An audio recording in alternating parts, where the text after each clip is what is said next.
I'll be back. The Terminator wasn't just another sci-fi action flick. It was a low-budget gamble that reshaped cinema, technology, and pop culture forever. Behind the cold steel of the T-800 and the neon-soaked streets of Los Angeles, chaos ruled. Exploding props, stolen shots, near-death stunts, and clashing egos. This movie was forged in pure fire. Today we're breaking down 20 shocking behind-the-scenes facts about the Terminator. From secret guerrilla filmmaking tricks to the wild near disasters no one ever talks about. And stick around for the bonus fact. It's the strangest of them all. So lock and load, because once you know these secrets, you'll never see the film the same way again. Let's begin. Cameron filmed without permits. James Cameron didn't just push boundaries, he ignored them. To save money, much of the Terminator was shot guerrilla style without permits. Entire chase sequences were filmed on the streets of LA with stolen shots. Crew members would set up quickly, grab a scene, and disappear before police arrived. For example, the scene of Sarah Connor leaving her apartment was filmed this way. No closed streets, no official permission, just raw, risky filmmaking. This meant actors often performed with real pedestrians in the background, unaware they were extras. Cameron later admitted this gave the film its gritty, real-world edge. But it was also dangerous. Had the cops caught them, production could have been shut down. It wasn't polished Hollywood magic. It was guerrilla chaos, and it worked. Schwarzenegger's leather jacket problem. Arnold Schwarzenegger may look invincible as the T-800, but even he had wardrobe struggles. The now iconic black leather jacket, it was a nightmare. Cameron wanted it tight, almost like a second skin to emphasize the machine beneath. But Schwarzenegger's massive bodybuilder frame made finding the right fit nearly impossible. Costume designer Bob Ringwood had to customize multiple jackets, each altered after daily fittings. During fight scenes, the leather restricted Arnold's movements, forcing him to adjust his body mechanics like a machine, ironically enhancing the robotic effect. Off camera, though, the tight leather caused constant overheating under the hot LA sun and studio lights. What audiences saw as cold menace was really Arnold sweating buckets in silence. Not sleek rebellion, pure discomfort. The exploding truck nearly killed crew, the fiery climax where the tanker truck explodes.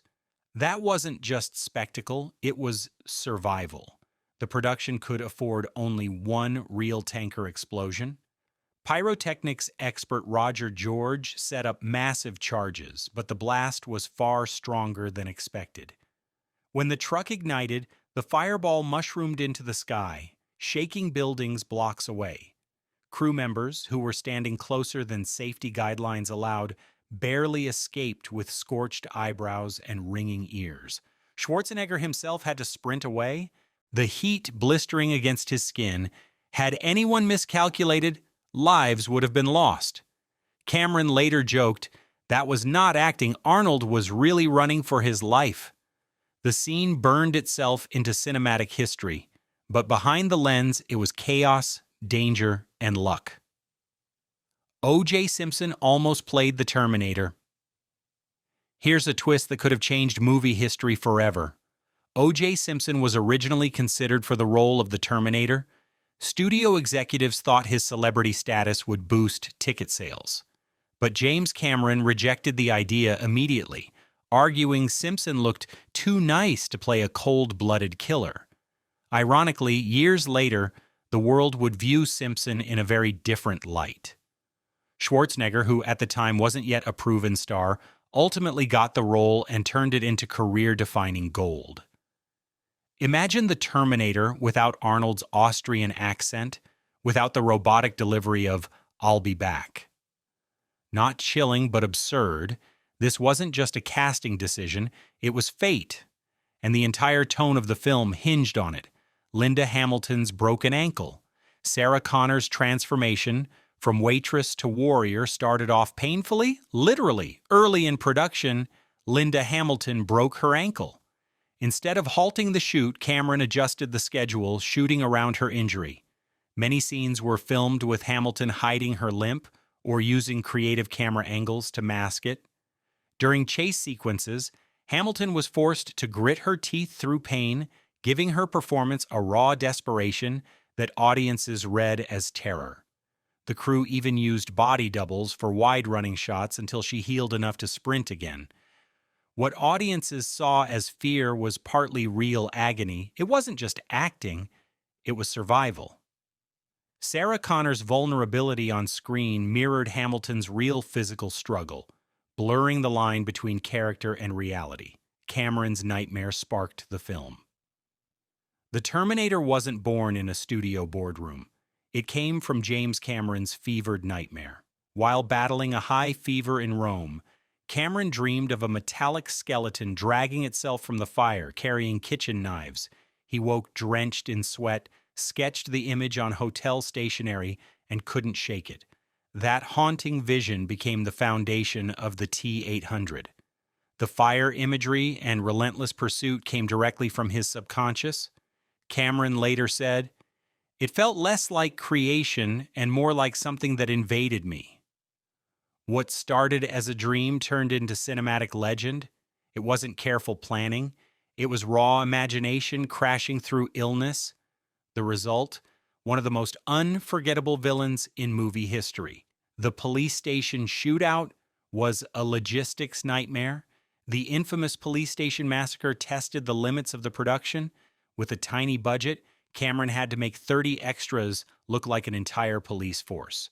To pull it off, background actors were cycled in and out of different uniforms, filmed from multiple angles, and reused as different cops. Meanwhile, the shoot dragged into the early morning hours, exhausting everyone. Arnold's shotgun blanks created brutal noise, rattling walls and shaking nearby businesses. The crew had to bribe local shop owners not to call the police, fearing the production would get shut down. What looks like an epic battle on screen was a shoestring juggling act behind the scenes. It wasn't just a shootout, it was survival filmmaking at its most desperate. Schwarzenegger practiced with guns every day. The Terminator's robotic precision with firearms didn't happen by chance. Schwarzenegger trained for weeks with expert weapons handlers. Every day, he drilled reloading and firing until he could assemble, disassemble, and reload a gun without looking down. His goal? Eliminate all traces of human hesitation. Cameron insisted the T-800 had to look like it was born with weapons. Arnold practiced so relentlessly that he eventually performed full magazine changes blindfolded. By the time cameras rolled, he moved with frightening mechanical grace. This wasn't acting, it was conditioning. Audiences saw a machine. What they didn't know was that Schwarzenegger's obsessive training blurred the line between man and machine until he almost became the Terminator. Budget cuts, forced creative genius. The Terminator looks slick today, but it was shot on a painfully tight budget of just $6.4 million. To put that in perspective, most Hollywood blockbusters of the time had 5 times that. Cameron and his crew had to cut corners constantly. For the future war scenes, they built miniature sets in a small warehouse, using smoke machines and low lighting to mask their scale. The futuristic hunter-killers? They were stop-motion miniatures moved frame by frame. It wasn't high-tech, it was ingenuity. And yet, this stripped-down approach gave the movie its gritty realism. What audiences thought were grand, futuristic battles were filmed on tiny model sets. Not blockbuster polish, but clever tricks. It forced creativity, and that made the film legendary. Schwarzenegger only has 58 lines. Here's the kicker. Despite being the star, Arnold Schwarzenegger has fewer than 60 lines of dialogue in the entire film. Cameron knew Arnold's thick accent and imposing frame worked better with silence than speeches. The fewer words, the more menacing. Lines like, "I'll be back," and "Come with me if you want to live," became iconic precisely because of their scarcity. Arnold himself was skeptical at first, fearing he'd look like a mindless prop. But Cameron reassured him. Less was more, and he was right. Each line landed like a hammer, echoing beyond the film into pop culture history. And before we dive into the next 10 facts, go ahead and like and subscribe because the chaos is only just beginning. What's coming will blow your mind. Stan Winston built the UA endoskeleton by hand. The metallic monster that haunted Cameron's fever dream needed a body, and legendary effects wizard Stan Winston delivered. With a small team, Winston sculpted, molded, and hand-built the T-800 endoskeleton out of fiberglass and metal. The process took months, with countless adjustments to make it both menacing and functional for filming. To create the illusion of movement, Winston's crew built animatronics operated by wires and servos, often requiring 6 technicians to control one shot. For close-ups, they used life-size puppets. Cameron shot the machine in quick, shadowy bursts to disguise its limitations. What audiences saw was a towering nightmare of steel. Behind the curtain, it was craftsmanship, sweat, and endless late nights in Winston's workshop. It wasn't futuristic technology, it was old-school artistry that looked like tomorrow. Schwarzenegger terrified strangers off camera. Arnold didn't take off the Terminator look once the cameras stopped.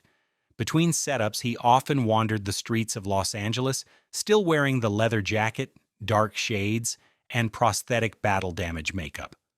Unsuspecting pedestrians were stunned and terrified when they saw what looked like a bloodied cyborg casually buying coffee or walking down a sidewalk.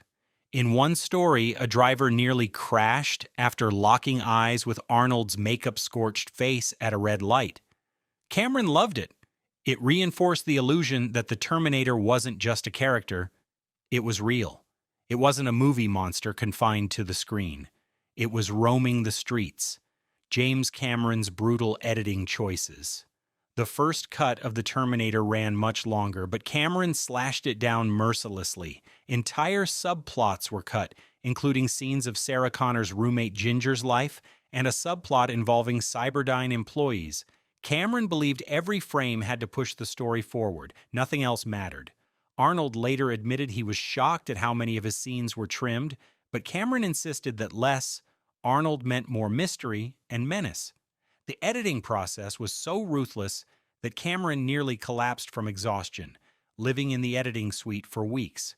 What emerged wasn't a slow burn, it was a lean, relentless pursuit, just like the machine itself.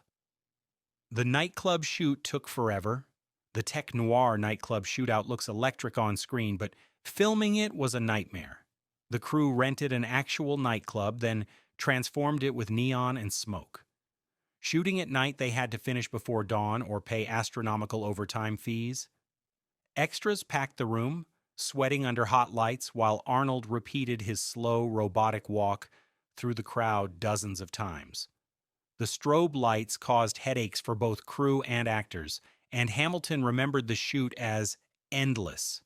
To keep energy up, Cameron blasted loud music between takes. The result was visually hypnotic, but behind the scenes, it was hours of repetition, sweat, and fatigue. It wasn't just a cool set piece. It was endurance filmmaking disguised as neon chaos. Michael Biehn nearly lost the role of Kyle Reese. Michael Biehn didn't secure the role of Kyle Reese easily. At first, he almost lost it because of his southern accent. During auditions, Biehn had just finished a stage play and couldn't shake the accent. Cameron initially dismissed him, believing Reese had to sound like a hardened soldier, not a farmhand. Luckily, Biehn got a second chance and nailed the audition after dropping the accent.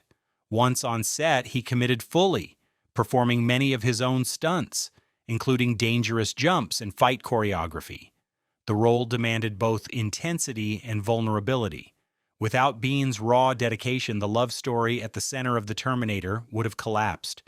What audiences didn't know, Kyle Reese almost never existed.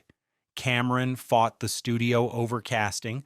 Orion Pictures wasn't convinced about Cameron's choices. They pushed hard for bigger names. Mel Gibson, Sylvester Stallone, even Bruce Willis were floated for Kyle Reese and the Terminator.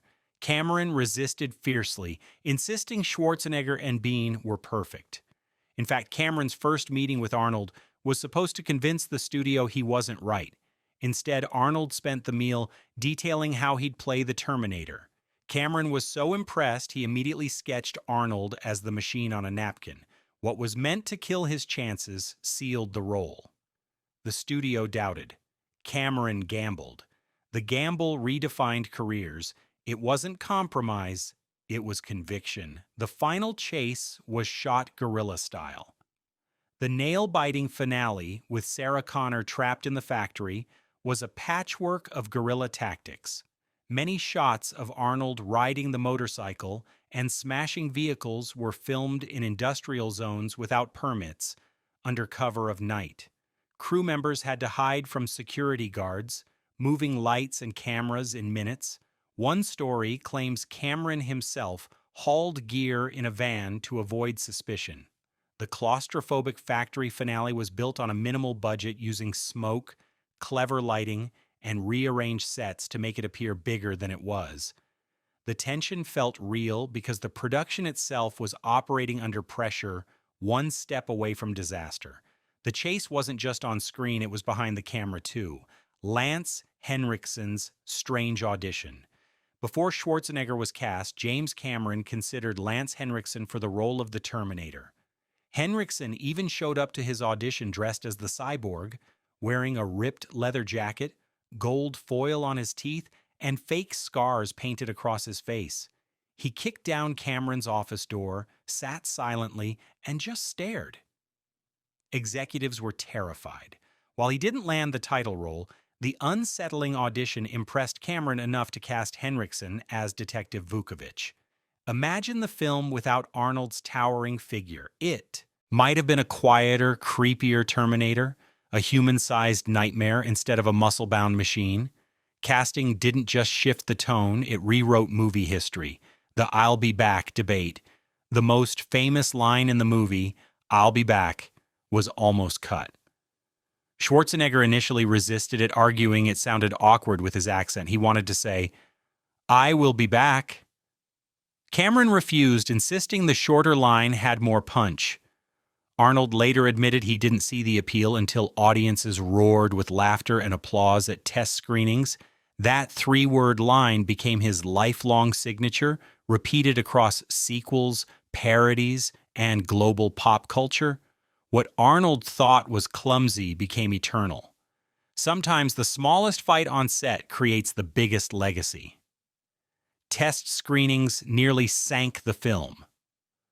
When the Terminator was first shown to test audiences, the reaction wasn't entirely positive. Some viewers found it too dark, too violent, even confusing. Executives panicked, fearing the film would flop, but Cameron refused to re-edit it into a safer, softer version.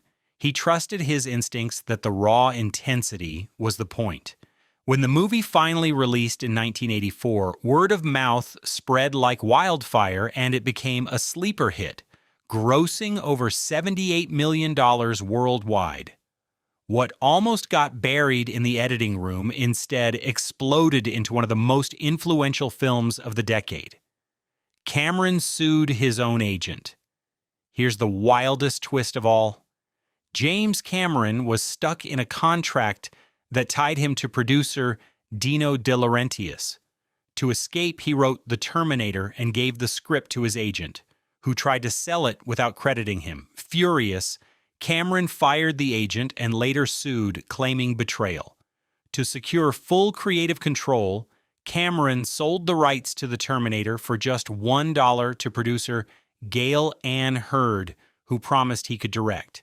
That risky move cost him millions in royalties, but gave him the freedom to make the movie his way.